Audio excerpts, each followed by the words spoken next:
嗨，大家好！这两天啊，一直跟大家分享我们原来单位啊，是吧？减薪啊，包括后来就昨天带大家去那个公务员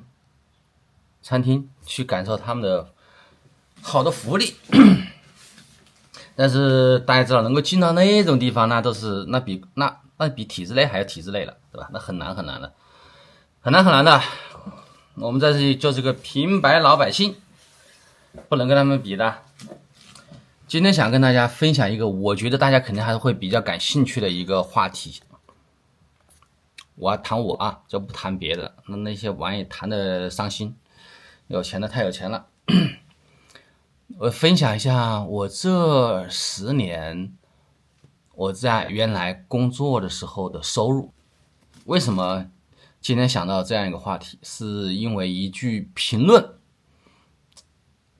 激发了我的这个创作欲望。我昨天视频中有说过，我们小孩不是上学去了吗？然后呢，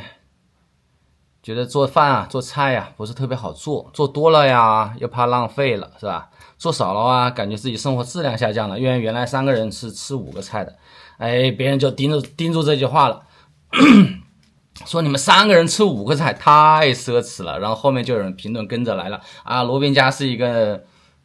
中产阶级。哎呀，我有时候看到很多人评论就说啊，家庭条件什么很好啊啥的，哎呀，我有时候我懒得回复，真的是懒得回复。这有时候拍视频啊，他要表现好一点的，是吧？你让我去办厂吧，我好像也不相信啊，我也做不到啊，是这样的，好吧？今天就跟大家分享一下我这10年在央企啊，所谓的央企里面到底拿多少钱吧，就是这近10年那个工资变化，这个比较感兴趣吧？啊，是不是感觉我知道大家都比较有那种叫人嘛，都有那种偷窥欲，对不对？然后在这个分享之前呢，我先做点事儿啊，刚才拿过来了，我拿了个箱子，行李箱啊，不是旅行啊，这是我们家那个旧箱子，在前段时间出去旅行的时候都没用，为什么呢？那个轮子坏了，推不动，这推不动，看到没？完全推不动。自己 DIY 换行李箱的这叫什么滚轮。我频道里面经常能够看到我自己折腾自己 DIY 的一些东西，或者自己改呀什么的。你说我动手能力强，我也承认，但是呢，我更承认是我无赖，那就是因为穷，为了省几个钱才去折腾，有钱谁去折腾？你说这个箱子，就这个小箱子是18寸、20寸吧，可能还没有，可以上飞机的。如果买个一般的，也就200块，是吧？之前在日本买了个28寸的那个箱子，28寸的吧，对吧，也才400多块钱来。你买那小的不是才200多块钱都能买得到，买个能够推的就行了，对不对？就是想着换一换，缝补换一换，都还是可以再用的，对吧？好，换完了再聊。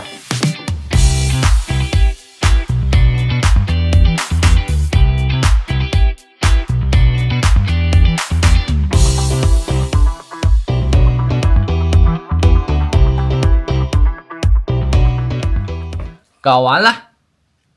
这旧轮子，它里面就是4颗螺丝，蛮简单的，动手就可以了。这个10字的起子，然后这里面的，这是后面的，这换了4个，很简单。是不一样了吧？这可以推着走了，这不就又省钱了吗？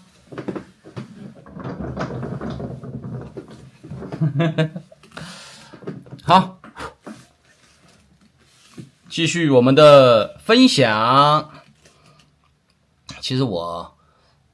拍这个呢，是因为评论的原因，然后还有一个原因，是我突然，看到有一个朋友，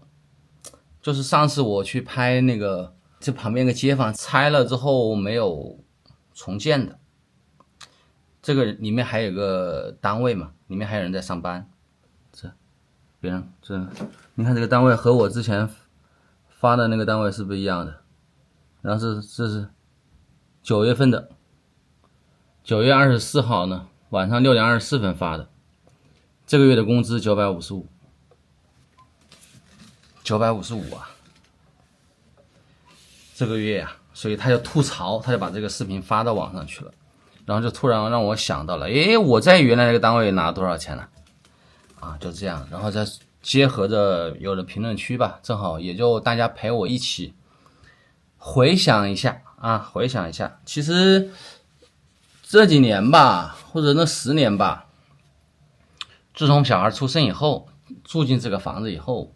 因为有小孩了嘛，上幼儿园开始啊，我的工资奖金就全部就上交了，特别是武钢这一块的收入，所以我就没怎么管啊。没管，因为在我们南方，我不说南方吧，就是我们当地，当然也不能指我们当地，只能说像我们这一块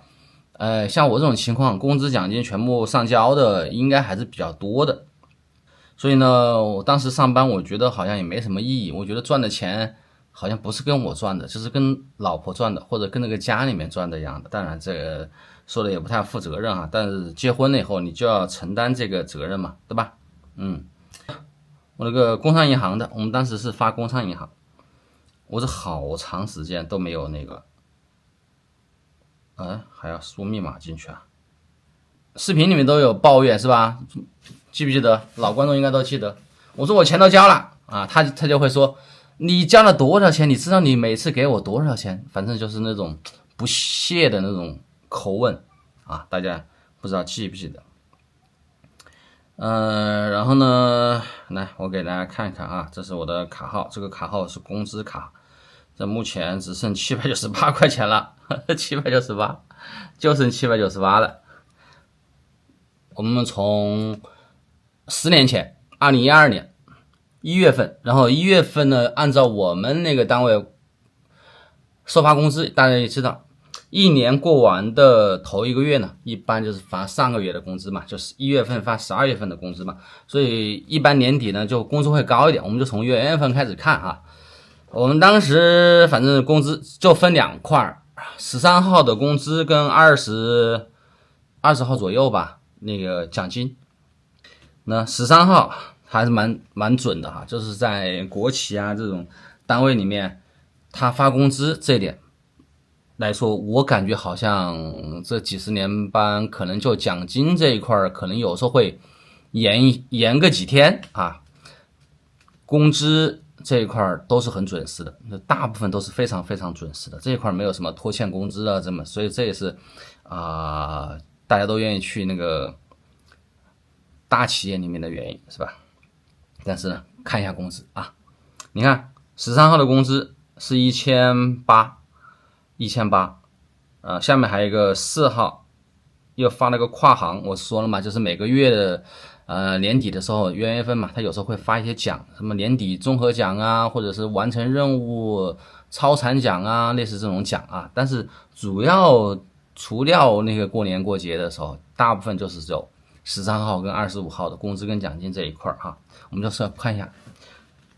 1800，然后加上这是17号发的哈，1250加起来才多少钱？3000块钱。2012年那个时候我们已经有这个房子，当时还在还房贷啊。当然我们那个时候房贷不是特别高吧，因为当时的房子的总价也不是那么高，贷款的时候用公积金就能够get到我们当时的压力，所以说12年我只拿3000块钱，我们就每年这样快一些，好吧，就不用每个月去看了，大概就这个样子。好，13年这个呢，1月份的奖金2个奖金，25号、28号发2个，也是一样的情况，就是年终奖啊，就是年终奖。你看，但是工资你看没什么变化哈，1984啊，比那边多了100块钱，比一年涨了可能100块钱，然后奖金就是这样子的，可能也就3000、4000啊，这是这样的，这是因为年底啊。然后14年工资啊，不对，这也是奖金啊，13号的工资是1800啊，还是一样的，没什么变化，1800，几年了没变化啊。然后这红色的哈，26号的发的这个工资2400啊，这个保健我就不大清楚了，54块钱，可以忽略不计吧。这加起来的话，奖金就比较高了。那个时候我记得好像那个时候叫武钢，所以那个时候的工资算小头，奖金算大头，因为他这样啊，我告诉你他是为什么，奖金放大头以后啊，他就会可以扣你的钱，利于工作上的管理。工资上面是不能够扣的嘛，一说扣工资，那到时候说出去别人都说了，这个是单位什么500强几百强的，扣工资怎么行呢，是吧？影响到一个公司的形象，他就把工资这块的钱就全部挪到了奖金这边一块，所以他想怎么扣你就怎么扣你，知道吧？再怎么扣，把你这2400扣完了，他也没有扣你奖金，他也不会说触犯那个什么法律法规啊，那这一块，知道吧？然后15年了啊，15年就少了，看到没？这块30号的绩效啊，1667，然后工资1900和1800没什么区别，就是说我之前总说过，就是稳定的穷着，大概就是每个月拿到手就是3000多块钱，这加起来也才3600，是吧？3500、3600啊，准确来说3600，加上保健3600，每个月3600，一年4万块钱吧。所以老婆总说，你认为你给我多少钱啊？这还是15年哦。我们再看16年，1400绩效哈，然后工资变高了2356，这个时候工资又比奖金高了，为什么？我告诉你为什么。16年的时候，我们武钢被宝钢合并了啊，所以那个时候发的工资呢，就是按照宝钢这边来的，它和宝钢上海那边吧，管理还是比较正规一点的哈，工资就和他们靠。我们那时候讲什么绩效啊、打分啊，有个你这个工种就是一个什么一个系数，然后系数乘上什么你的基数就是你的工资，所以工资是死的，奖金就非常少啊。这奖金管理这块就之前我们是2000多嘛，2400多是吧？现在就变成了只有1400这样子，所以的可扣就或者是我们的领导或者我们这边的想多扣你的钱这一块他就少了，说白了就是他想搞你的钱就少了。其实说实话，我其实对宝钢不是特别的反感，我反而觉得自从宝钢和武钢合并以后，我们作为职工来说，收入是有提高的，你看这个加起来是有2300加上1400就3700了，对吧？3700之前才3万几啊，3万5，多了几百块钱。这是刚刚合并的那个时候，16年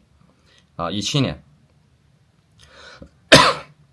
啊，3700也是一样的哈，工资2200，绩效奖金就是1400，对吧？是没动的，完全没动，是吧？17年没动，3700，这个有那个汇总了，就不用算了啊。你看到了18年就变成2500了，其实没什么变化，是吧？之前上个月是2400到2200多块钱，又涨了一点，是吧？涨了一点，反正那个时候到了宝钢还每年你明显感觉到它在慢慢的涨，但是到了18年以后又变回来像武钢的那种猫腻了哈。它这个奖金它没有打到这个工行里面，就打到另外一个银行里面去了，但是一样的，就是反正所以我老婆就说我没看到你钱了，就少了18年啊，2500啊，稍微高了一点啊。19年了，那个时候我们那时候已经开始认识了，对吧？我那时候已经开始就变成3900了啊，2900到19年就工资有变高，3900，在绩效奖金这一块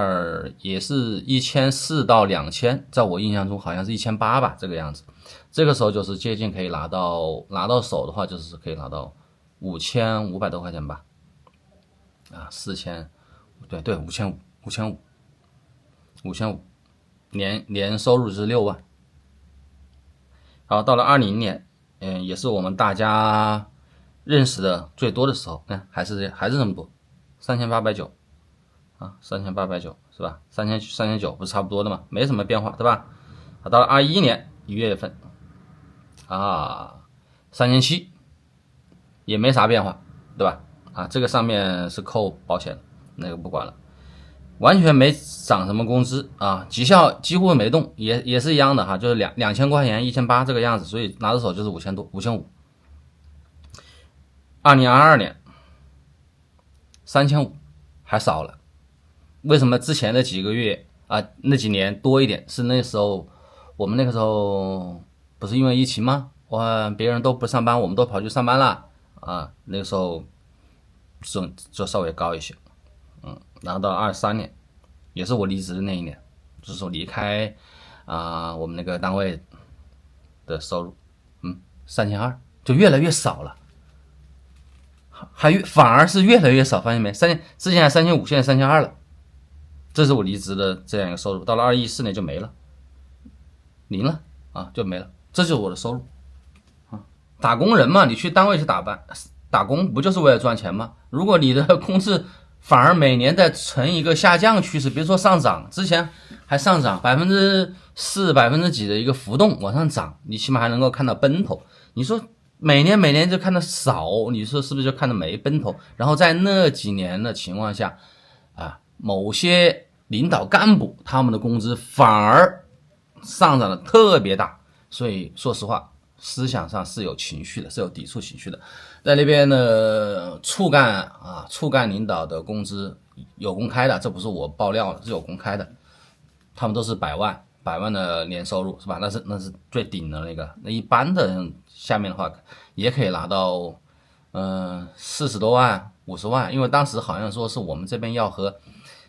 收入，当时说我们说宝钢那边上海吧，整体收入是比较高的，我们说当时能不能跟他一起对齐，我们开职代会啥的也在谈着，我们也想涨工资嘛，我们也想有奔头嘛，但是得到了回复呢，就是说两个地方是有地域差的，所以呢这个收入就不能和上海去靠就不能靠就像那个特斯拉一样的，你在中国的收入不能和美国的收入去比较的哈。行，我们也理解，大家反正都没涨，都这样。但是后来过了几年，发现处干跟上海的对标了，他的收入就和上海的收入一样高了，就是80多万100多万所以他的收入就几乎上可以养10个工人。然后又过了几年，科干也涨了刚刚处干涨的时候，其实科干也有意见，但是过了几年以后，意识到了科干也要涨过几年科干也涨，科干也和那边一样的，也是他们可以拿到接近30多万，可能30多万，可以养3个工人，一个科干养3个工人普通的职工的话，可能就一线的都只有10多万吧，10多万还是签字的。签字的，就是说你这是拿到手了，就是实际上就是扣掉五险几金失业金养老金这些扣完了拿到手了，实际上我们拿到手就只有6万多块钱、7万块钱，你说能干啥？就像我老婆说的，你以为你给了我很多吗？没有。你看现在，所以我为什么前2天说他们突然还要降薪？24年当时我想离职的时候也是觉得好烦，工资没看到涨，然后管理制度是越来越严，然后那些涨了工资的人呢，他就干劲十足，知道吧？那些科干处干他们对标了嘛，对吧？我们说的嘛，他一个车贴就1000多的3000多，就光这些玩意儿，你说哪有干头？所以有时候后来正好我不是在外面，当时也是因为收入太低嘛，我这个频道是从几年呢？从18年开始做的。我之前做了4年在外面跑，14年开始，那我就是相当于是12年开始。我12年开始就在外面去想心事嘛，那时候钱你看看，我就一个月就3000块钱，3、4千块钱，你说能干嘛？那个时候孩子还在上小学、初中，各种培优，钱完全不够用，所以没办法，就只能在外面去想心事嘛，是吧？就开始跑代驾，送外卖，那时候没外卖呀，送那个快递，从快递啊这些开始的。然后出去以后发现收入比武钢要高很多，所以那时候觉得出去以后靠自己，或者你只要努力了就能看到钱，就挺好的。你就是多劳多得吧，就真正的叫多劳多得。而在那个企业里面，总的来说多劳多得，但实际上没有，你多劳也就那么多，反而呢你会迎合拍这些想那些心事的，你才能多得，就这么回事。所以呢，有时候我看到这些话啊，什么时候叫啥中产什么什么富裕家庭，我真的有时候非常生气，知道吧？我一直认为我这些品质啊，或者生活上的一些享受啊，都是我自己通过自己努力得来的。在武钢也上班，然后呢还出去做兼职，时间都是颠倒的，几乎上凌晨2点钟就没回过家。所以我之前也说过，我在家里面参与度比较少。为什么参与时间少？参与度不够，那是因为我把所有的精力全部放在了外面去做兼职啊，去赚钱打工，让家庭过得更好，所以家庭上参与度不够。所以我觉得你辛辛苦苦赚那么多钱，不是赚那么多钱，就是说赚了钱提高了生活品质，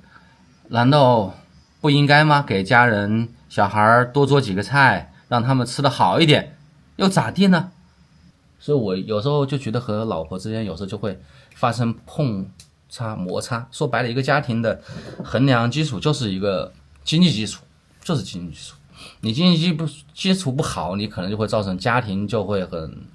动荡啊，老婆就看不起你，然后你自己上班上的也很抑郁，你看到别人拿那么多，你就心里不平衡，对吧？都是有这一点的。所以我意思是说，你要是进国企啊、央企啊，除非你的性格比较软弱一点啊，或者你就一门心思想怎么往上爬啊，丢掉脸不管不顾的，那你就适合这种场合。或者是就是老实人，也没啥本事，就反正饿不死我，也行，也可以，没有什么非常想要好的叫啥生活体验，也不想提高生活品质，只要有吃的啊，一餐吃个1-2个菜、2-3个菜、4个菜，小孩能够上学就够了，那就比较适合。要不然性格上比较强一点，有自己的想法的。或者是老子天下第一的啊，这种性格就不太适合去体制内。包括之前的那个马什么宇是吧？当时后来不是也闹得沸沸扬的那个事儿，他不是也是保持自己的那个观点，比较正直，也是属于性格比较强嘛。他毕竟从清华，那么你到那去后，他多少看到这个心理不平衡，这种类型的话，他就不太适合。这种位置，哎呀，这10几年再回看一下，我觉得我越看心情越郁闷。我不知道大家怎么想的，我也不知道大家会不会还认为说我们家是一个中产阶级啊，或者是富裕阶级。我一直不这样认为，我还是认为，你都要自己努力，继续去奋斗。就像之前说的，要靠自己，你要有这种去哪儿都能够养活自己的本事。才是最主要的。好了，欢迎大家在下面继续激我。